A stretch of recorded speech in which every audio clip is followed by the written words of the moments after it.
Hello বন্ধুরা, তোমরা সব কেমন আছো? আশা করছি ভালো আছো, আমিও ভালো আছি।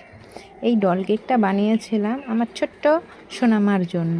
তার ডল কেক খুব পছন্দ, আর সে আমাকে প্রতিবার জন্মদিনে বলবে, কাম্মা আমার জন্য কিন্তু তুমি একটা কেক বানিয়ে দেবে। তো আমিও বানাতে শুরু করে দিয়েছিলাম। তো এটা ছিল হয়তো বাটারস্কচ ফ্লেভার নয় চকলেট ফ্লেভার, আমার ফ্লেভারটা ঠিক মনে নেই, অনেক দিন হয়ে গেছে। তো কেকটা না জাস্ট অসাধারণ লাগছিল দেখতে, সাদা আর পিঙ্কের মধ্যে জাস্ট অসাধারণ। ওর তো খুব পছন্দ হয়েছে, সবারই কেকটা খুব পছন্দ হয়েছে। তো তোমাদের দেখো তোমাদের কেমন লাগছে। আর আমি না কেকের ওপরে নাম ঠামগুলো ঠিকঠাকভাবে অত ভালোভাবে লিখতে পারি না, একটু হাত কাঁপে আমার নাম লিখতে গেলে। তো আমি তো মানে লেখা শুরু করে দিয়েছি, তারপরেও একটু ভুল লিখতে গিয়েও ভুল হচ্ছিল, তা আবার ঠিক করলাম। দেখা যাক কেকটার ফাইনাল লুক তোমাদের কেমন লাগে। আমার তো খুব ভালো লেগেছে, আর সবথেকে ভালো লেগেছে আমার সোনামা, যে বার্থডে গার্ল তারই পছন্দ হয়েছে, মানে মানে আমার আর কিছু বলার নেই।